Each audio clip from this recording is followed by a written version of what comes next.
Allies or Enemies by Peachiibunnii, Chapter 16. Scar fidgeted nervously in his seat, staring at the desk in front of him. It was hard leaving Zelqua outside the meeting room. His eyes danced between the door and the desk again. He stared at the papers and reports of Zelqua over and over until it drove him mad. He felt awful doing this, betraying someone who's struggled with trust their whole life. He knew what he did to the other person, and the guilt was slowly burning a weight into his chest. The door opened, his head immediately raising. Exuma walked in, helmet always on, moving to sit at his desk. Scar's eyes lingered at the door, saddening when he saw the anti-hero again. He looked rough, to say the least. Any liveliness from his playful and teasing personality was replaced with sad and distant looks. His eyes were glazed over, either from crying or losing his spark. Scar couldn't tell. His wings drooped and folded behind him, not wanting to be seen. He watched the avian sit, his feet barely grazing the floor as he leaned against the back of his chair. Scar wanted nothing more than to just reach out and hold him. He knew it wasn't his place anymore, though, so he swallowed the guilt and turned his attention back to Exuma. Scar noticed the man seemed tired, considering how late it was already. He cleared his throat and spoke through the helmet, though. "Thank you, Hawkeye, for bringing him in. If Exelqua were feeling more lively or had any fight left, he would have growled or made a comment that would have 3 people pointing guns at him, but he didn't move. He sat, lifeless, and stared at the ground. "Exelqua?" Exuma spoke, watching the avian stiffen a little. He barely raised his head, not even meeting his eyes. "Thank you for coming. I know the circumstances are not ideal, but I appreciate you cooperating kindly with my staff and I. I want to ask for your help in aiding Hawkeye in search of what's causing a disturbance in the Undercity. You're a skilled hybrid, and with your knowledge and species, you'd be perfect to help." Kilroy didn't respond. He merely turned his head to glance at the door. Exuma noticing. "I promise you, if you help to the best of your ability, I will let you leave freely. Even if you don't succeed, I guarantee your freedom upon arrival back to the surface." Exuma gestured for a man to come closer and hand him a small device, about the size of a battery. "This will open the magnetic mechanic on that wrist guard for you. All you have to do is work with my hero and help us." Exequa stared at the key, expression only slightly changing. He blinked slowly but nodded now, seeming to be more alert. Scar softly smiled, hoping the other would forgive him, at least understand why he did what he had to do. At least understand why he had to do what he did. "Alright," Exuma put the key back and opened a drawer on his desk to lay a giant sheet of paper out on his desk. After smoothing it out and standing, Exuma looked a grin. "Can you show me where all of the entrances to the Undercity are?" Exelqua looked at the map, frowning for a moment. He moved to slowly stand, his wings flicking in confusion. Scar watched him stare at the map for a long moment before moving to stand beside the other. Exelqua glanced at him, lifting his right wing to keep them separated. Scar's chest stung a little, but he tried not to take it too personal. He had forced the other into the situation after all.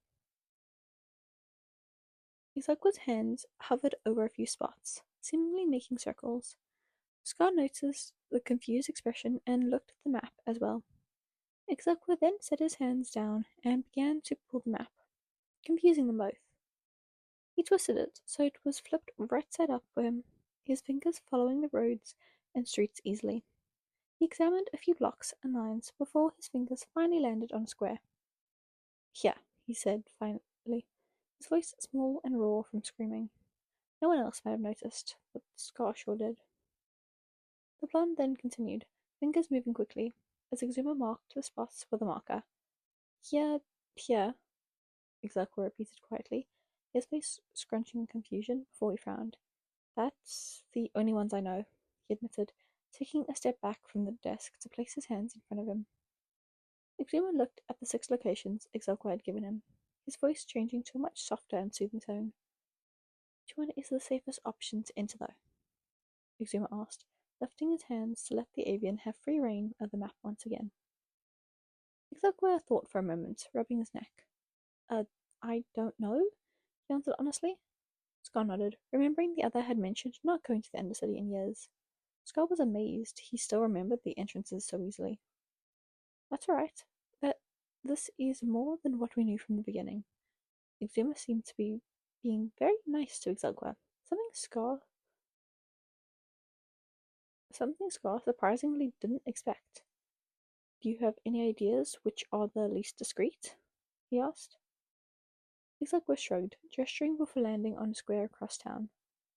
I think this one probably. It's in a more run-down part of town in an abandoned building. Exogwa pulled his hand back again, moving back to sit down now. The way he was purposely avoiding looking at Scott didn't go unnoticed by the hero. Alright, we'll leave in the morning. It's late, and I still have some items to prepare for the mission. Please, follow my security to your room for the night. Exuma gestured to a man in a suit opening the door. He waited for them. Scott turned to the door, waiting for the avian to stand. Exogwa slowly stood, his wings opening as he rised before folding again. Scar followed him down the hall until they were met with two doors, opposite sides of each other. Scar put his hand on the doorknob before glancing at Exogwa, only seeing a door close when he looked over. The hero frowned and went into his own room, looking around to find a change of clothes on the bed and nothing else in the room. He sighed and took off his visor before changing quietly, ready to sleep and start their mission. There was no real way he could live with the guilt of the night, and he needed to think of ideas to mend his relationship with his sidekick. Just as the other was about to crawl into bed, he heard a loud crash from the hall, jumping easily. He grabbed his visor to pull back on to conceal his identity before running into the hall. He stopped to listen, another crash coming from inside the avian's bedroom. Without even thinking, he rushed to open the door, throwing it open so hard it crashed into the wall behind it. Ixalco was standing on the bed, still in his superhero costume, as he pawed at an air vent above his bed. Scar relaxed, seeing the other. Are you trying to leave? He asked. Ixalco glanced at him for the first time that night since their fight and looked back to the air vent. He peered inside before jumping off the bed, moving to where the desk was made a mess earlier. The anti-hero slid things onto the floor, making clanking and banging sounds as the items scattered across the floor and under the bed. Scar sighed and stepped in further. What are you doing? Scar asked finally, knowing he wouldn't be able to sleep until Exalco was at least somewhat at ease. The hybrid glanced at Scar and threw another cup of pencils on the floor. Looking for hidden cameras, a microphone, a recording device, anything that could be used to reveal my identity or spy on me. I'm not stupid. Your government officials hate me and are itching to find out who I am, and this definitely won't be how they find out, Exoqua muttered angrily, turning to glance around the room once more. Scar frowned at the other's little to no faith. Exoqua, they would never do that, and I know my word isn't, Scar began, looking up to see Exoqua holding up his wrist with the device. Best, but I want to at least try to give you some reassurance, Scar whispered, his confidence dying in his throat. He knew he couldn't say much. Anything he said now would be like talking to a wall. Spare me your guilt, Xalqua scoffed, moving to the edge of the bed to walk to the center of the room, his wings keeping the noise light. He walked near Scar, coming up to face him. Why don't you do us both a favor and get out? He grumbled. Scar noticed the way the blonde looked as if he were about to be in tears if he stayed any longer. Scar didn't move though. He stared down at the other and moved closer, making Xelqua take a step back. He had a fearful look on his face, but Scar made sure to move slower, noticing the other felt safer when movements were slow and thought out. Scar closed the door behind him, turning back to look at the hybrid. I'm not going to leave you. That makes one of us, Xelqua cut him off, crossing his arms. His wings were rocking back and forth as he raised his shoulders. Just leave me alone. You've already done enough tonight. Zelqua, Scar began. Listen, you don't have to like me, and you don't have to forgive me. Please tell me you understand, Scar pleaded with the other, slowly walking to his side. but didn't move closer out of respect to not cross his comfort. Xelqua glared at him from under his mask before turning away. Yeah, I do understand. Get out now? He asked, leading Scar to sigh. I'm not leaving until you talk to me. You're clearly distressed, and I'll take all the blame. As you should, since it's your fault. Xelqua cut him off, nodding. He turned to finally face Scar, though. It is, and I understand you'll probably never forgive me. I've accepted that. But my civilian life was at risk. I was told if I didn't bring you with me, I'd be forced to quit this life, Scar explained, giving the other space as he moved to sit on the edge of the bed. Ixoqua looked concerned at that, but his angry expression didn't change. I know. I ruined the trust you had in me. I didn't want to. But I live. He began sighing softly. I can't live without this job. Physically. I know it's not an excuse to treat you as poorly as I have. It doesn't fix anything. All I did was selfishly rope you in and use you to save my own life, Scar admitted, feeling tears welling up under his visor. Scar felt a shiver. Scar felt a shift in the bed and glanced to see the anti-hero beside him. He was slipping his shoes off, revealing his tights as he pulled his knees and legs to his chest. Scar glanced at him, waiting for the other to say anything. He swallowed, opening his mouth again. I'm sorry, the hybrid whispered, confusing the hero. No, Scar startled the other, quickly lowering his voice. No, don't apologize. Please don't apologize. This is on me. This is my fault and my doing. You didn't do anything wrong. Scar was borderline arguing with the other. Hybrid shrugged. Technically, no. I could have been more understanding, though, he whispered. I I did the same once, he admitted quickly, sighing shakily when he did admit it. Scar gave him time, reaching out before freezing. He didn't have the right to touch the other anymore. May I? He asked, offering his arm out to the other. Iglokwa seemed hesitant, but after a few moments, lifted his left wing to let the hero slide his hand between his wings. With the comfort and weighted down support, Scar could tell the other was more at ease. Iglokwa closed his eyes, tears running down his cheeks, before hiding his face in his arms on top of his knees. Scar hated seeing the other so sad, especially since he caused the majority of it. When I lived in the Undercity, I had a family. I raised them. We didn't really have parents. I mean, we kind of did, but he was more so just someone who watched and supervised us. He gave us shelter sometimes, but a lot of the time we were alone. Scott listened intently, rubbing soothing circles into his back and gently massaging the other's spine. I I told the people the avian sighed again, sitting his head up to wipe at his mask. Hey, take your time, Skull whispered softly. Don't try to relive it. I'm here, the hero whispered, surprised when the other moved closer. Not close enough to be grazing each other, but close enough he could tell the hybrid wanted to lean in. Scar didn't force him to. Izakwa swallowed, running his fingers over his knees. I didn't mean to, but I had accidentally told others of a hybrid disobeying the rules. I offhandedly mentioned it. I wasn't trying to hurt anyone, but I got him in a lot of trouble. After that, we weren't allowed to stay with him, Izakwa finally confessed. Scar frowned at hearing this confession. Although he didn't know much about the Undercity or how the government system worked, just from hearing that he could only assume it was utter chaos and a nightmare to live in, let alone grow up in and get raised in. Freddie, I'm so sorry, Scar whispered gently, moving forward to offer a hug.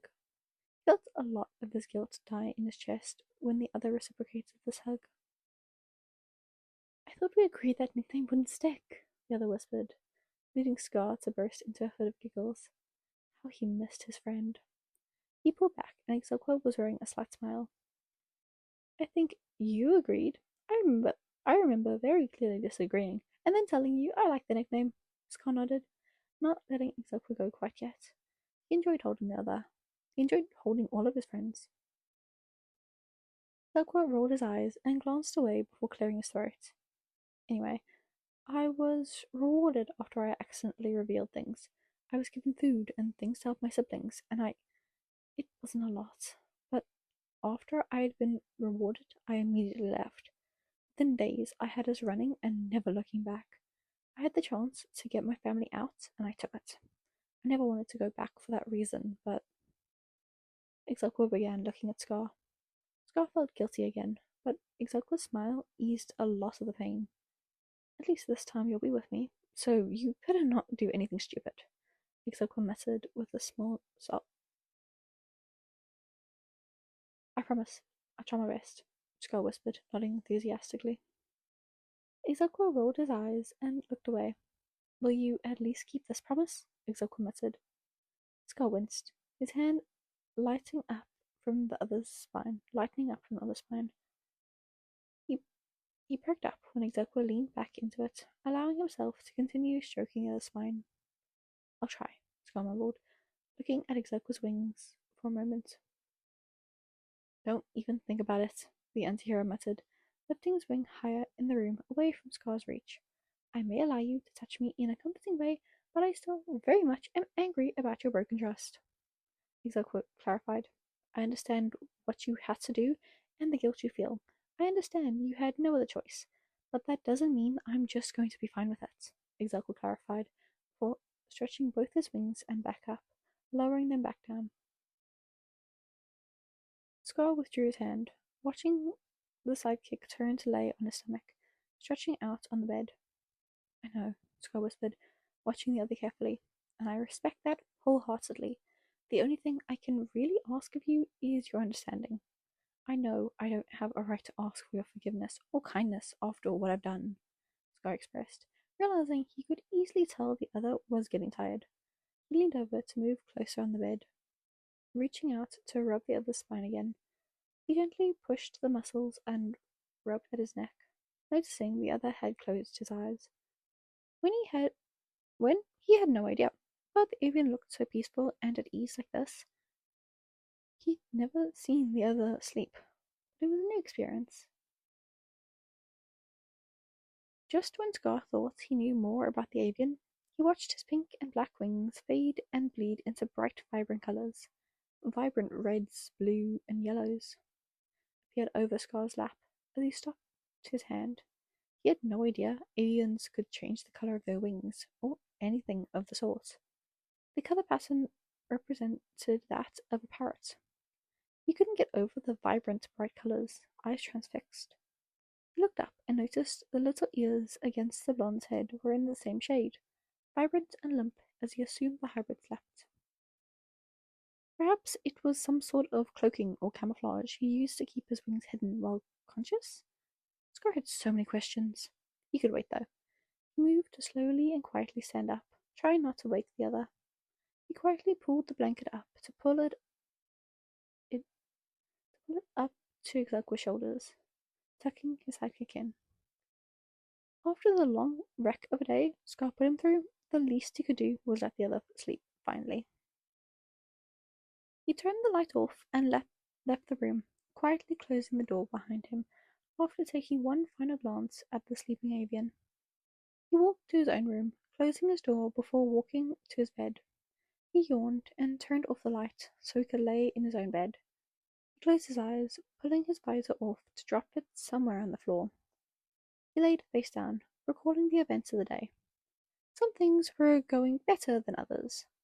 He felt somewhat confident in the other forgiving him one day after talking. It didn't make him feel better, but it did make him feel hopeful for the future. The thought of rekindling their friendship alone was easing his stress. Things weren't perfect, but it was a start. Scar allowed himself to rest, trying to not think too hard about the tension they may face later. Just as Scar had begun fading in and out of consciousness, a light tickle of something soft fluttered against his face. Scar's nose twitched, the tickling feeling spreading to his nose and cheek. Scar opened his eyes and reached up, wiping his face off, only to be met with a face full of blonde curls. He glanced down, only to see the avian in his bed, curled up tightly beside him. If Scar was more awake, he'd take the situation in And remember, this was odd, considering his pursuit of Grin. But his sleep-riddled mind left him more confused than anything. Small feathers danced in his eyesight, grazing and tickling his chin now. Scar leaned up, only to realize the hybrid was fully pressed against him. Smaller hands curled up between them. His wings, vibrant and still colorful even in the dark of the room, were spread out against the bed. That's when he noticed the mask laying on the table in the dark. Scar glanced down, only seeing the hybrid's nose before lifting his head again. He registered his arm was around the other, slotted easily between his wings. He didn't even remember the hybrid coming in, or when they'd gotten in this position. He slowly pulled away from the other, avoiding his face as Scar shifted to slide away from Exelqua. He moved to slide out of the bed, glancing back only enough to pull the blanket back over him. He stood to gather his visor and clothes, carrying them to the bathroom, attached to the guest room. By the time Scar was done and geared up, the avian was awake when Scar returned. He tried to avoid looking at the other, but when he didn't see any wings on the bed or on the human in the bed, he momentarily panicked.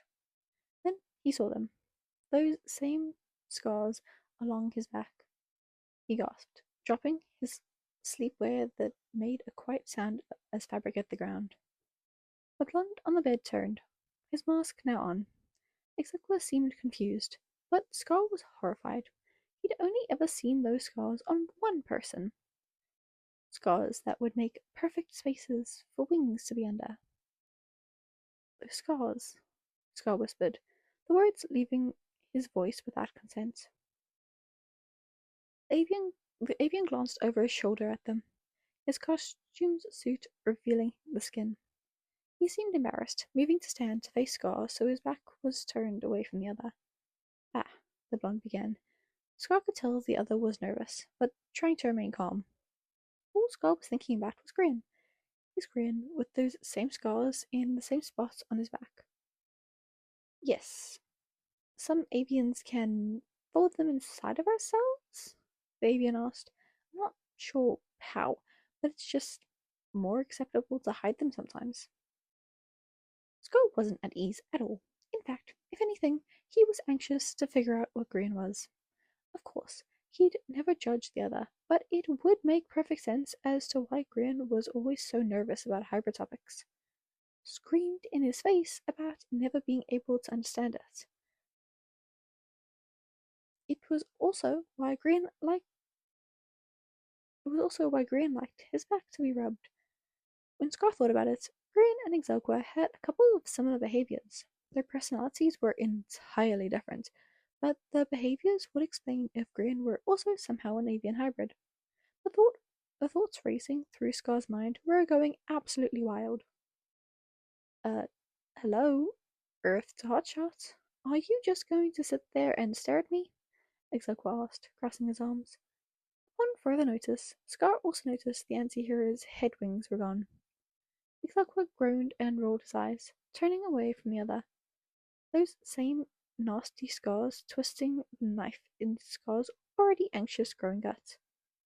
I guess you're MIA when I need you most. Meet me at the entrance so we can leave? Or I guess you can keep standing there like a dumbass. Scar frowned, shaking his head. Sorry, your scars. Scar trailed off. Exelqua glared at him, tensing his shoulders. What? He spat, voice full of bitterness. Sorry, I've seen them, I think, Scar admitted. I've seen them, and I was wondering, I guess, I don't know. I guess it was shocking to find out you can just hide them? Scar answered, taking the other's oddly human look in. You don't look like you. It's very jarring, he explained, trying not to be rude. The anti-hero frowned at this and rubbed his biceps. Do you have a jacket? He muttered, his shoulders tense. Scar regretted his word choice immediately. It's cold, and this shirt doesn't do much. It's also very cold in the Undercity, Exequo mumbled. Scar's mind raced with thoughts of Grian being a hybrid again, before he acknowledged the other's discomfort. He pushed those lingering thoughts away and decided to try and help his companion. Oh, yeah, I've got a coat in our things Exuma is sending with us. You can use this. Say, if a human, I guess, were to have those scars, would they have wings? Like, does having those scars make you an avian since you hide them in them? Scar found himself asking. The avian seemed surprised before glancing at his shoulder. I suppose? I mean, there have been cases of hybrids having them surgically removed to fit into society better. Having them removed makes for a less chance of being found out, and it also means you give up your hybrid side. It's more acceptable than hiding them, Execo explained with a frown. The thought of Grin having to sit and have wings removed made him feel weak. Maybe they weren't even from wings. Maybe they were from some accident and they happened to be similar. Scar sighed, meaning to get a grip on himself. Sorry, just curious, Scar mumbled, deciding to drop the conversation. It's alright, Execo mumbled before gesturing to the door. Shall we? Also, I want that coat. Scar smiled at Bliss and nodded, moving for the door. Let's be off and get your coat. And get you a coat.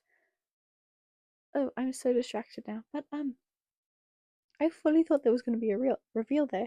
Like I was 100% convinced. Oh, we're about to get the reveal. Never mind. Like, ah, yes, no reveal from them. That's crazy. I'm genuinely surprised it didn't happen. Anyway, hope you enjoyed. I will see you in the next one. Ow, my elbow just clicked. Anyway, sorry, no, one sec. Tell me what you think in the comments, and then I'll see you in the next one. Anyway, bye bye.